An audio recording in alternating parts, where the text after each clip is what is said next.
Está con nosotros ahora el señor Eric Molino Ferrer, economista. Hoy estamos haciendo docencia en este espacio. Así es. ¿Qué?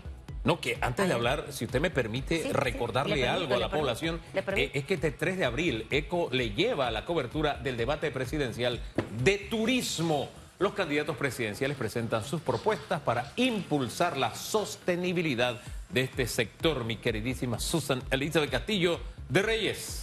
Señor Ferrer, ahora venimos con usted, otro hombre de número. Iniciando a las 5:30 de la tarde. Todo. Tengo ganas de hablar de yo sé que tiene ganas, sí, pero esto hay que recordarlo, es iniciando a las 5:30 de la tarde con las expectativas junto a invitados especiales en la previa con Carmen Schmidt y al finalizar resumen y análisis imparcial de lo acontecido con el post a cargo de Félix Antonio Chávez. Voto 24, tú eliges por ECO tu referencia para un voto acertado. ¿Ya? Ahora sí. Señor Ferrer, con el señor Temístocles hicimos un poco de docencia de lo que es el grado de inversión, cómo esto nos afecta y fue muy importante el mencionar los 5 parámetros bajo los cuales Fitch Rating toma la decisión de que Panamá pierda el grado de inversión. Al irse en el cambio comercial nos hablaba un poco de ese proceso, que eso no es que en diciembre de este año recuperamos el grado de inversión, no. Que esto es un proceso largo, donde probablemente, espero yo, no entren varias administraciones, sino que pudiera lograrse en esta, para que usted nos pueda hacer una perspectiva de cuál debiera ser esa estrategia económica de la nueva administración que entraría a partir del 1 de julio para recuperar el grado de inversión. Y si las propuestas que he escuchado hasta ahora de los 8 candidatos realmente están alineadas con el panorama económico que tenemos para poder apuntar a recuperar ese grado de inversión, porque así el televidente y radioescucha no se deja envolver de propuestas un poco populistas y electoreras en este momento. Bienvenido. Gracias por la invitación. Mira, para poder recuperar el grado de inversión, la verdad es que vamos a tener que tomar medidas muy firmes en varios niveles, no solamente en lo económico, sino también en lo institucional. 53% de la ponderación que se le da a la calificación es lo que ellos llaman las características fundamentales o estas características que tienen que ver con el Estado de Derecho, con el nivel de transparencia, con el nivel de gobernanza. Y al final esas son críticas muy serias que ellos han hablado sobre la credibilidad y qué tan predecibles son las decisiones de gobierno. O sea que ciertamente nosotros tenemos que tomar cambios hacia reducir drásticamente el tamaño del Estado, reducir el gasto, enfocar ese gasto y priorizarlo en inversión de infraestructura, pero también tenemos que tomar pasos firmes hacia la gobernanza, cambiar la ley de responsabilidad social fiscal, tener mayores controles. Aquí los ministros, el Contralor y los diputados son igual de responsables en esta pérdida. Bien, es una receta bastante larga. Comencemos por el tamaño del Estado. ¿A qué se refiere usted con reducir el tamaño del Estado? Bueno, ahí hay varias cosas. Principalmente el aumento en la deuda que nosotros hemos tenido ha sido la cantidad de subsidios y exoneraciones que se han dado en los últimos años y también el crecimiento drástico que ha habido en la planilla. En otras entrevistas que hemos hecho, nosotros hemos visto que cada vez más se está abultando el tamaño del presupuesto y eso al final se ha estado financiando, no con ahorros, sino con deuda. Entonces, al final lo que nosotros tenemos que entender es que, pese a que estamos teniendo ingresos, no son suficientes para eso, para los gastos que está teniendo. Al igual que en nuestra casa, si gastamos más de lo que nos ingresa, nos endeudamos. Para poder lograr reducir esa deuda hay que reducir el gasto del Estado. La administración anterior en planilla, ¿cuánto tenía en presupuesto? Mira, nosotros cuando ves el informe de Contraloría al junio de 2014, estamos hablando de 25% menos en planilla de lo que se tenía antes. Era como 350 millones al mes que se gastaban salario y a diciembre estábamos gastando 436 millones. O sea, había un aumento importante en el gasto y en el número de funcionarios públicos. ¿Alguna de las 8 propuestas que tenemos en este momento para presidente de la República se atreverá, entrando al gobierno, a hacer una reducción drástica de los gastos? Es decir, me voy con la planilla, vamos a quitar presupuesto a instituciones u órganos como la Asamblea Nacional. ¿Se atreverá a hacer eso? Y la pregunta es si esas dos acciones pueden de una manera u otra impactar el tema del grado de inversión para ir en ese proceso de recuperación? Mira, y una cosa en la que tenemos que ser realistas es que probablemente en la próxima administración no lo vayamos a recuperar. Este va a ser un proceso largo que va a tomar tiempo. Nada más te doy dos indicadores importantes. Mira, esto nos podría tomar por lo menos 8 años. O sea, va a depender mucho de qué tan rápido crezca Panamá, cuáles son las medidas que están tomando para esas dos palabritas que te dije, ser más creíble y ser más predecible en cuanto a la política pública. Pero, y regresando un poco a la pregunta, el candidato que diga que va a prometer cosas tiene que decir cómo lo va a financiar. Ya no estamos en la misma condición que nos podíamos dar el lujo porque estábamos delgados, comer dulce y no hacer ejercicio. Ahora estamos, como dije en otra entrevista, hipertensos, con grandes problemas cardíacos, entonces ya no podemos seguir engordándonos. Lo que nosotros tenemos que hacer es tomar... ¿Y cómo? Ok, no engordo, no aumento la planilla, pero me voy a atrever a reducir la planilla y aportar presupuesto a la Asamblea. Ahí es donde yo le digo al votante, le exhorto al votante y decir, oye, ¿qué es lo que ha pasado en las últimas administraciones? Porque las administraciones que dicen, corto la planilla, pero vuelvo y la subo con la gente de mi partido. Entonces, al final, nosotros tenemos que hacerlo desde la ley. No solamente es el Ejecutivo, sino también el Legislativo. Los nuevos diputados van a tener que poner algún tipo de ley diciendo el tamaño del Estado no se puede aumentar. Las personas que se vayan a sacar para reducir el gasto no van a poder regresar. Y lo que pasa es que nosotros no necesitamos recortar en profesores, en doctores o en policías. Lo que tenemos que recordar es en ese staff, en esas famosas botellas que nosotros tenemos, que realmente no aumentan la eficacia gubernamental. Ahí es donde tenemos que hacer los recortes. Ahora, dentro de todo el tema de recorte está el gasto público, está la deuda, está la baja recaudación y está el tema de la caja del Seguro Social. Por supuesto. Voy a dejar de último el tema de la mina, porque siento que esa es otra estrategia totalmente distinta. De hecho, se habla de que dependiendo de quién gane, también el futuro de la mina puede estar ahí con un signo todavía de interrogación. Pero ¿cómo hacemos para aumentar la recaudación? Si la economía está un poco lenta y probablemente empresas cierren, hay más informalidad, ¿cómo hacemos para bajar la deuda si probablemente con el déficit que tenemos, tanto este año como el próximo, cuando se trabaje el presupuesto, tengamos un déficit y tengamos que ir a tocar la puerta?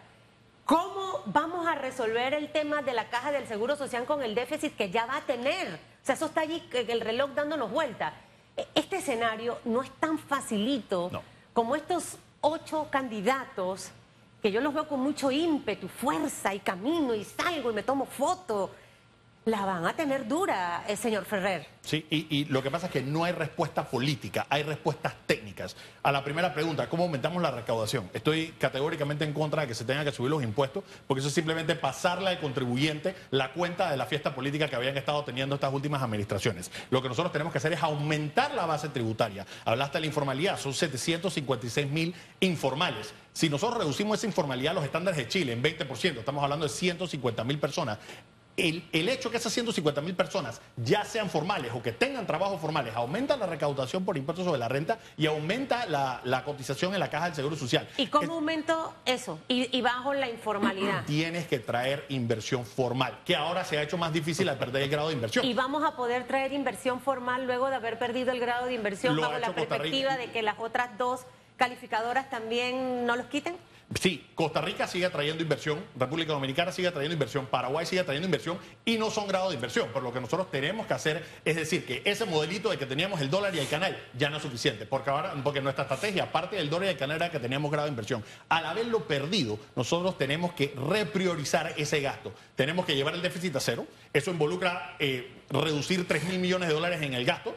Eso se va a lograr en inversiones, es decir, que la inversión es lo que va a venir por ahorro y esa inversión es lo que va a hacer que vengan empresas formales o que vengan inversiones para crear los empleos formales. Ahora bien, este grado de inversión quiero tratar de entenderlo bien, porque si nosotros miramos la curva que se ha hecho popular desde hace como 2 semanas que publicó el diario La Prensa, de cómo administración tras administración se fue disparando y en este fue a la estratosfera esa moda de endeudarnos, de pronto me da la impresión que obtener el grado de inversión significó para los que nos administraban temporalmente, los gobiernos, pues, significó como quien dice, tenemos permiso para endeudarnos. Sí. En vez de hacer la tarea colateral. No sé si de eso se trata el grado de inversión. Tengo permiso para endeudarme hasta los dientes. Mira, comentémoslo ahí. Y eso estaba también en el reporte. nosotros dependemos muchísimo de los mercados internacionales para nuestra deuda. Más del 75% de nuestra deuda son bonos. Y el 86% de esos bonos vienen de los bonos internacionales. El rol de la calificadora de riesgo es decirle a los bonohabientes si Panamá es digno o no de crédito. Lo que pasa es que, claro, cuando nosotros éramos grado de inversión y las tasas de intereses eran más bajas, básicamente le diste apertura a los gobiernos a gastar. Y lamentablemente, en vez de ser responsables en la deuda, porque nuevamente la deuda no es mala, depende en qué te la estás gastando. Si te estás gastando la deuda en proyectos de inversión que generan empleo, aumentan la recaudación tributaria, aumentan la capacidad productiva del país, perfecto, porque hay de dónde para esa deuda, pero nos hemos estado endeudando para subsidios, planillas y exoneraciones. Ahora, tal vez es un calificativo muy fuerte, pero eso de deuda basura, Sí.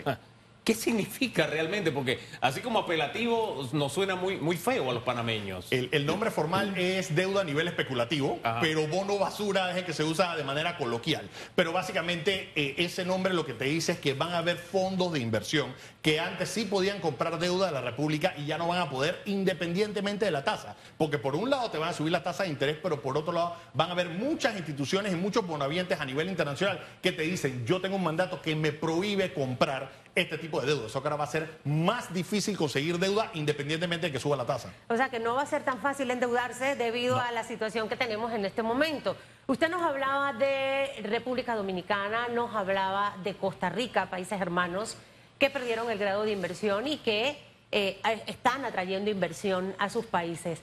¿Cuál ha sido la estrategia de estos dos países y si Panamá pudiera irse en esa línea económica? Y lo segundo, trabajar 4 días,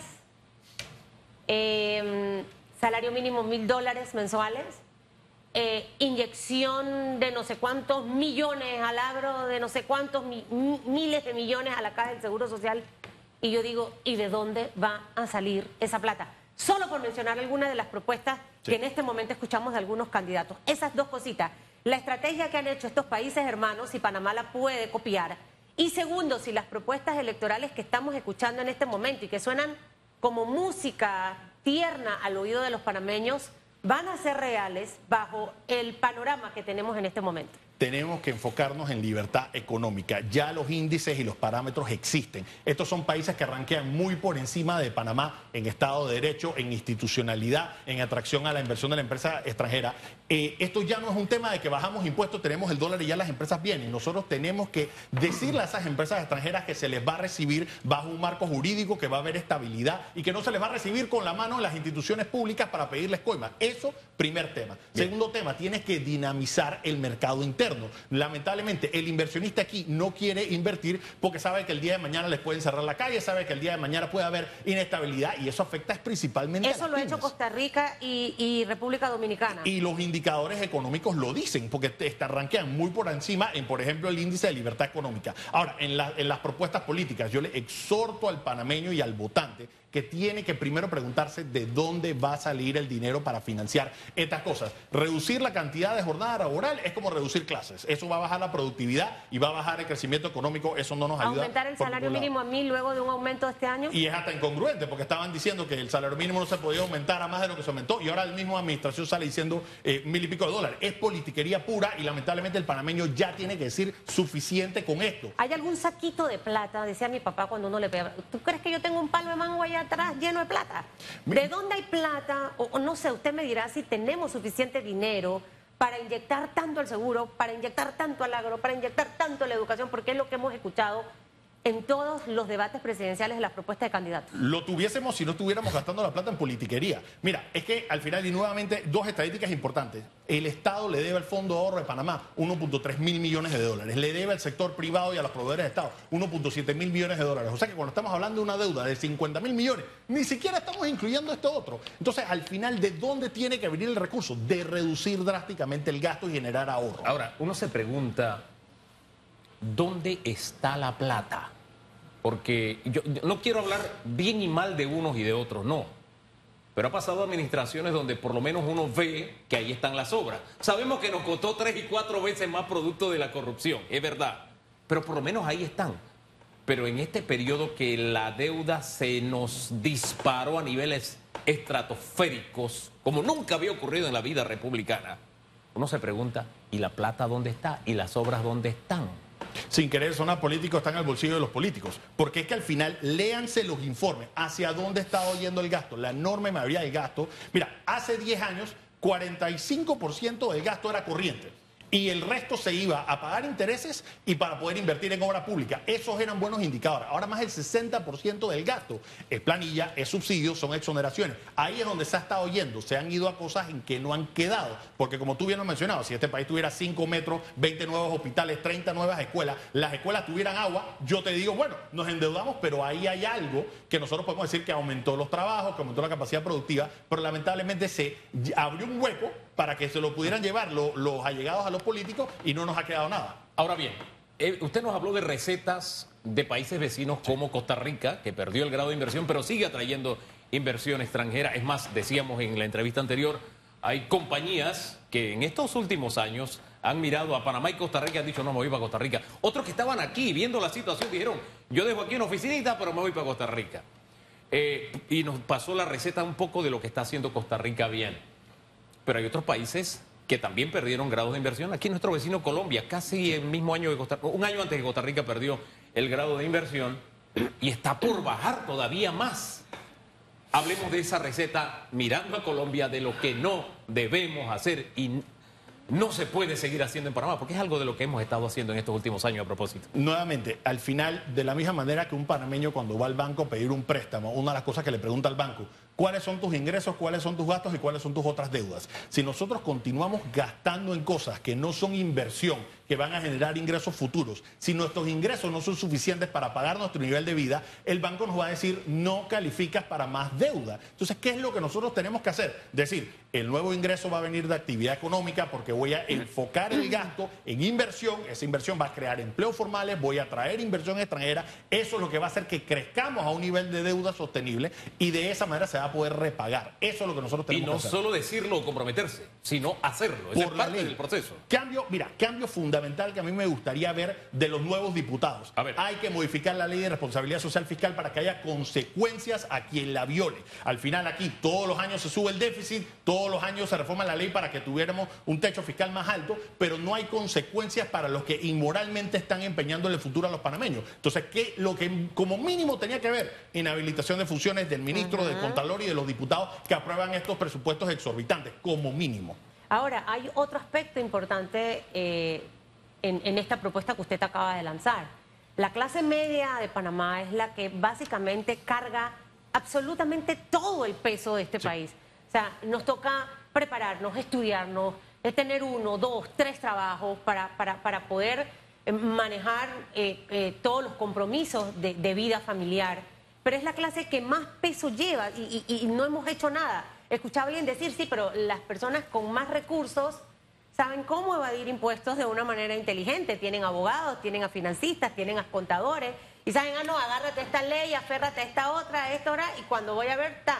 Pero la clase media no tiene todo eso. Entonces, ¿cómo también lograr ese balance realmente con una clase que es la que lleva el peso económico? Mira, y te la volteo un poco, porque al final en la economía se basa en la acción humana. Entonces, ¿cómo tú puedes esperar pagar por algo y tener un costo donde el beneficio no lo recibes? ¿Por qué tú crees que haya tantos informales? No es porque ellos quieren ser informales, por supuesto que quisieran cotizar la caja del Seguro Social, pero es que ellos ven que pagar impuestos no se traduce en nada. Si ellos vieran en otros países, porque siempre dan el ejemplo de Dinamarca y otros países donde los impuestos son altos, pero ellos sí ven sus impuestos funcionando. Allá no hay huecos en la calle, allá todo el mundo tiene agua. Entonces, yo como panameño, yo digo, ¿por qué pagar impuestos si de todas maneras la plata se la están robando, hay huecos en la calle, no hay medicina en la caja del Seguro Social? Entonces, nosotros tenemos que cambiar eso y eso empieza cambiando la gobernanza, la institucionalidad, atacando de frente a la corrupción. ¿Alguno de los candidatos ha hablado de esa propuesta que usted mencionaba? Por supuesto que... de la reforma fiscal para efectivamente lograr los resultados que usted acaba de plantear. Solamente he visto 2 diputados que lo han estado hablando, pero... Candidatos presidenciales. Candidatos presidenciales no he visto que puntualmente hayan dicho cambiar la ley de responsabilidad social fiscal. Se han habido candidatos que han dicho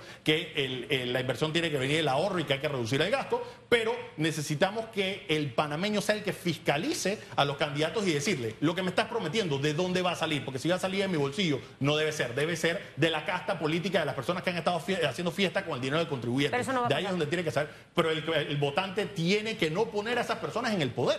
sea, nosotros como votantes hemos sido cómplices y hasta de cierta manera no podemos decir que somos víctimas si votamos por los mismos corruptos.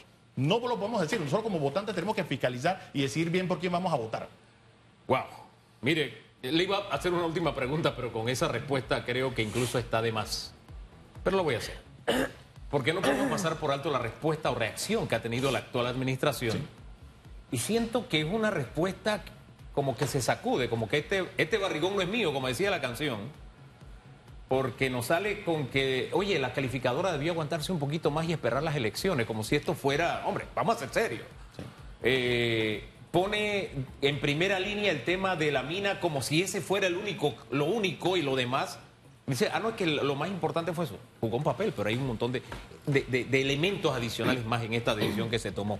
¿Cómo califica usted el manejo que ha tenido este gobierno y la respuesta? Decía yo hace un rato, este es como alguien que le ha dicho al médico, oye, si sigue comiendo como está comiendo, si tienes vida sedentaria, si no hace ejercicio, si sigues haciendo esto, oye, te va a dar un infarto. Entonces el hombre está allá en el quirófano y está diciendo, oye, yo no estoy de acuerdo con que está en el quirófano, en vez de decir, oye, voy a cambiar de estilo de vida. Aunque a este gobierno le queda muy poco para cambiar de estilo de vida, pero sí es necesario decirle algo porque lo que estamos cosechando en gran medida es por lo que se sembró en estos últimos 5 años. Por supuesto. Mira, los números no mienten. Ahí tú tienes dos indicadores que son importantes ver. La relación deuda-ingresos es 3.3 veces, cuando el promedio de los países W+ es 1.9. O sea que estamos hablando de que el doble de los países que no son grado de inversión. Otro indicador importante, ahorita mismo nosotros tenemos una relación deuda-PIB, sin incluir la caja del Seguro Social y todas las cosas que mencioné, que ni siquiera están en la deuda, de 60%.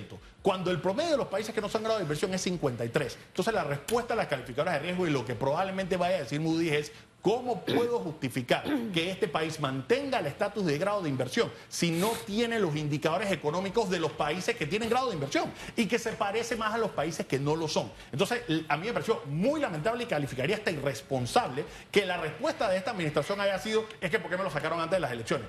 Brother, tienes 4 años despilfarrando los fondos del Estado. En lugar de haber estado invirtiendo, has estado aumentando el gasto en planillas, has estado aumentando el número de subsidios. Esas son cosas que no nos quedan, que no generen ingresos. Y ahora te molesta que es culpa de Fitch por haberlo sacado antes de tiempo. Eso no tiene sentido, es una irresponsabilidad. Muchas gracias, señor Eric Molino Ferrer. Ha sido claro y directo. Y mucho de lo que nos ha dicho nos sirve de base para conversar con el vocero del gobierno actual que han enviado, y es el señor Publio de Gracia, pero eso será luego de la pausa. Le reiteramos el agradecimiento. Que le vaya bien, sonríe siempre. Gracias.